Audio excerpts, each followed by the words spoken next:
Praise the Lord, the name of the Lord be glorified. Our loving Heavenly Father, who loves us so much, we thank you for this morning.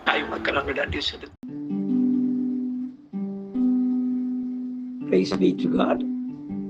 எனக்கு பிரியமானவர்களே, இப்போது வந்து கொண்டிருக்கிற இந்த தினம் ஒரு சாட்சியினுடைய பகுதி யூடியூப் அப்டேட் பண்ணப்பட்டிருப்பதால் ஆங்கிலத்திலே வருகிறது.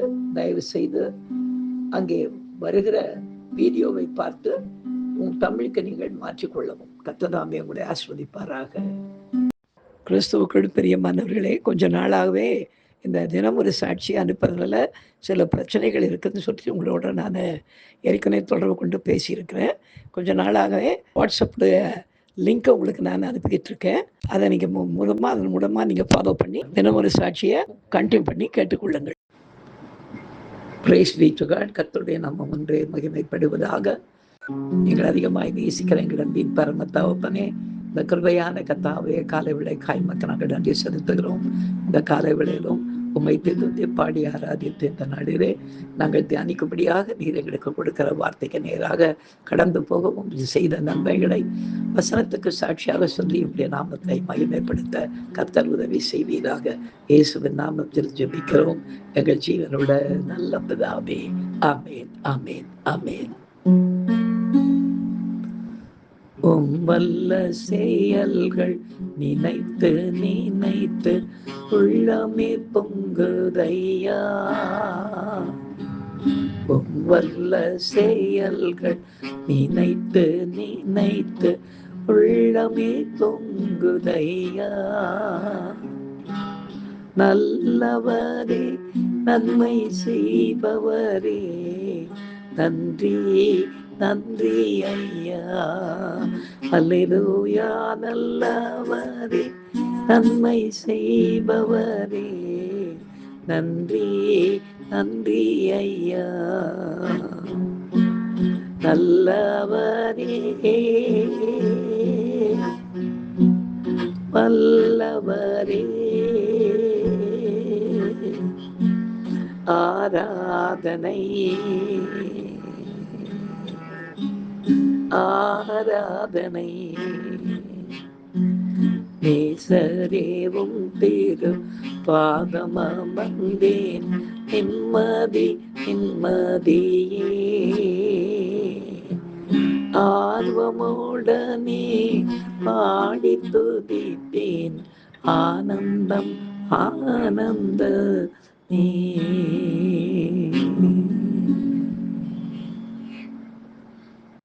எனக்கு அருமையானவர்களே, இந்த நாளிலே நாம் தியானிக்கும்படியாக கர்த்தர் நமக்கு கொடுக்கிற வார்த்தைக்கு நேராக நாம் கடந்து போவோம். பிரியமானவர்களே, இடத்து வாசிக்கலாம்.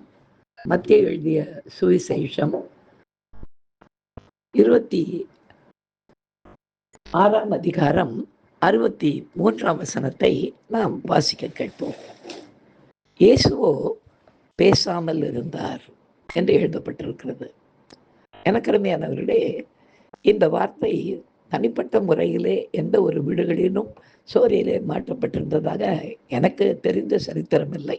ஏனென்றால் இது கர்த்தராகிய இயேசு கிறிஸ்து சிலுவையில் அறையப்படுவதற்கு முன்பாக பிரதான ஆசிரியரோடு பேசி கொண்டிருந்த வேளையிலே அவர் பேசாமல் இருந்ததை குறிக்கிறதா இருக்கிறது. ஆனால் இது என்னுடைய வாழ்க்கையிலே எப்படி மிக அருமையாக அது செயல்பட்டது என்பதை இன்றைக்கு உங்களுக்கு சாட்சி கொடுப்பதிலே நான் மிகவும் மகிழ்ச்சி அடைகிறேன். நமது கர்த்தராகிய இயேசு கிறிஸ்து இன்றைக்கு நம்மோடு கூட பேசுகின்ற தேவனாக இருக்கிறார் என்பதை நாம் அனுதினமும் அறிந்திருக்கிறோம். சில நேரங்களில் நாம் மிகவும் குழம்பிக் கொண்டிருக்கின்ற வேளைகளில் கர்த்தரிடம் நாம் எத்தனை முறை வரை சில காரியங்களை குறித்து நாம் முறையிட்டாலும் அவர் நமக்கு பதில் தராமல் அவரது வேலைக்காக நாம் காத்திருக்க வேண்டும் என்று தமது வசனத்தின் மூலமாக மறைமுகமாக அவர் உணர்த்துகிறதை நாம் பார்க்க முடியும். அவர் பேசாமல் இருந்தாலும் அதிலும் நமக்கு வேண்டிய பதிலும் உண்டு, நமக்கு அவர் தரும் ஆறுதலும் உண்டு. இந்த வசனத்தை விளக்கும் வகையாக என்னுடைய வாழ்க்கையில் ஊழியத்தின் பாதையில் நடந்த ஒரு காரியத்தை இன்றைக்கு உங்களுக்கு சாட்சியாக சொல்வது நான் மகிழ்ச்சி அடைகிறேன். என்னுடைய மூத்த மகளுக்கு திருமணமாகி, அதாவது டெலிவரி டைம் வந்தது. ரொம்ப நாளைக்கு முன்பாக நாகர்கோவில் நான் ஊழியம் செய்து கொண்டிருந்ததினாலே அந்த டெலிவரி டைம் என்பதை குறித்து கொள்ள முடியாமல் அந்த நாளில் எனக்கு ஒரு 2 தினங்கள் நாகர்கோவிலில் செய்தி கொடுக்க வேண்டிய ஒரு கட்டாயம் இருந்தது. திடீரென்று மகளுக்கு இந்த பிரசவ நேரம் கொஞ்சம் வந்து விட்டதினால் எனக்கு என்ன செய்வது என்று தெரியவில்லை. நான் கர்த்தர் மேல் பாரத்தை வைத்துவிட்டு நான் கொண்டு போய் அட்மிட் பண்ணிட்டு நான் புறப்பட்டு நான் போய்விட்டேன். அங்கே போன பிற்பாடும் கூட தகப்பனாக இருக்கிறதுனால மன வருத்தத்தோடு தேவ சமூகத்தில் ஊழியத்துக்கு ப்ரிப்பேர் ஆகிட்டு கொண்டே செய்திகள் எடுத்துக்கொண்டே காத்து கொண்டே இருந்தேன். காலையில் ஃபாஸ்டிங் ப்ரேயர், மத்தியானத்தில் சில கூட்டம், இரவு கன்வென்ஷன், இப்படி நடந்து கொண்டே இருந்தது. அப்பொழுது அந்த வீட்டில் இருந்த அடுத்து இருந்த ஒரு சகோதர குடும்பத்தார் என்னை பார்த்து கேட்டாங்க, பாஸ்டர் முகத்தில் என்னவோ ஒரு கவலை தெரியுது அப்படின்னு சொன்னாங்க. அப்போ தான் நான் சொன்னேன், என்னுடைய மூத்த மகளுக்கு டெலிவரி டைமோட அட்மிட் பண்ணிட்டு வந்திருக்கிறேன். அதாவது ரொம்ப கஷ்டமான டெலிவரி, கொஞ்சம் சின்ன உருவமாக இருக்கிறதுனாலே கொஞ்சம் கஷ்டம் அப்படின்னு சொன்னாங்க. என்ன நேரம் இருக்கிறேன், அவங்களும் அங்கேருந்து ஒன்றும் ஃபோன் பண்ணல. ஏன் ஃபோன் பண்ணல பாஸ்டர்னு கேட்டாங்க. இல்லை, நான் இங்கே ஊழியத்தில் இருக்கிறதுனால என்னை டிஸ்டர்ப் பண்ண வேண்டாம், அவங்க சைலண்ட்டாக இருக்கிறாங்க, நானும் அவங்களுக்கு ஃபோன் பண்ணி எதையும் கேட்காம சைலண்ட்டாக இருக்கிறேன் அப்படின்னு சொல்லிட்டு அவங்க சொல்லிட்டு, ஐயோ நீங்கள் சொல்லியிருந்தா ஒரு 2-3 மாதம் தள்ளி போட்டுருக்கலாமே. நாங்கள் இல்லை வேண்டாம் அவர் எல்லாவற்றையும் மதன் காலத்தில் நேர்த்தியாய் செய்கிற தேவனாக இருக்கிறதுனாலே நீங்கள் விட்டுடுங்க, நீங்கள் போங்க சிஸ்டர்னு சொல்லிட்டு நான் உட்கார்ந்து கொஞ்சம் ஜெபம் பண்ணிவிட்டு அப்படி நிமிர்ந்து பார்க்கிறேன். அதுக்கு முந்தின நாள் போயிருந்த விட நான் பார்க்கவில்லை. அப்படி தான் பார்க்குறேன், என்னுடைய கட்டிலுக்கு மேலே ஒரு சின்ன ஒரு இதில் ஒரு துண்டு பலகையிலே இயேசுவோ பேசாமல் இருந்தார், மத்தேயு 26:63 என்று போடப்பட்டிருந்தது.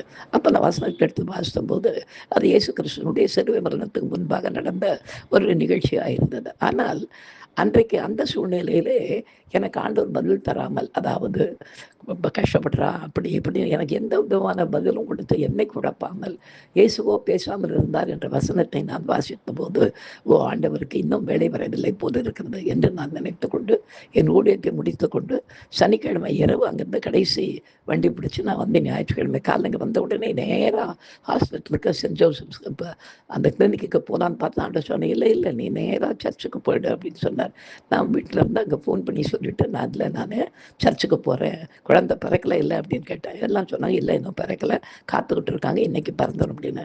ஆண்டவர் சொன்னபடி ஆண்டவருடைய வார்த்தைக்கு கீழ்ப்படிந்து பிள்ளை காரியத்தை என்னுடைய வாழ்க்கையை முன்னுக்கு வைக்காமல் கர்த்தருடைய காரியத்தை முன்னுக்கு வைத்து போய் சபையில் போய் செய்தி கொடுத்து முடிச்சுட்டு செய்தி முடிஞ்ச உடனே புறப்பட்டு நான் 1:30-2 மணிக்கு நான் அங்கே பூந்தமலை ரோடு இருக்கிற அந்த சென்ட் ஜோசப்ஸ் கிளினிக்கு வந்து சேர்ந்தேன். சரியாக நான் உள்ளே போகும்போது கர்த்தர் அவர் சகலத்தை மதுநந்தன் காலத்தில் நேர்த்தியாய் செய்திருக்கிறார் என்ற வார்த்தையின்படியாக நான் உள்ளே போகும்போது எல்லாம் சிரிக்கிறாங்க. ஏன்னா அப்போ ஆப்ரேஷன் உடன் நடந்து கொண்டிருக்கிறது. நான் உள்ளே போகிறதுக்கும் ஆப்ரேஷன் நடந்து முதல் ஆண் குழந்தையை பிறந்து அதை தூக்கிட்டு வந்து யார் கையில் கொடுக்கணும் அப்படின்னு நாங்கள் எல்லாம் சொன்னாங்க. அதோ பாஸ்டர் தாத்தா வந்திருக்காரு, அவர் கையில் கொடுங்க, அவர் வரல தான் இந்த பையன் காத்துக்கிட்டு இருந்திருக்கான் அப்படின்னு சொல்லிட்டு அந்த நாளில் கொடுத்த போது நான் நன்றியோடு கண்ணீர் நிறைந்த என்னுடைய இதயத்தோடு கர்த்தருக்கு நான் நன்றி சொன்னேன். எவ்வளவு நல்லவர், எவ்வளவு நெருக்கமான நேரத்திலும் கர்த்தர் நமக்கு நன்மையாய் காரியங்களை செய்து முடிக்கிறார் என்பதை அந்த நாளிலே புரிந்து கொள்ள கர்த்தர் கிருபை செய்தார். எனக்கு அருமையானவர்களே, நாம் மனுஷிகமாய் மாம்சம் ரத்தமுமாய் இருக்கிறதுனாலே சில நேரங்களிலே நம்முடைய ஆரம்ப நாட்களிலும் குழம்பி போகிறோம், வயதான நாட்களிலும் குழம்பி போகிறோம்.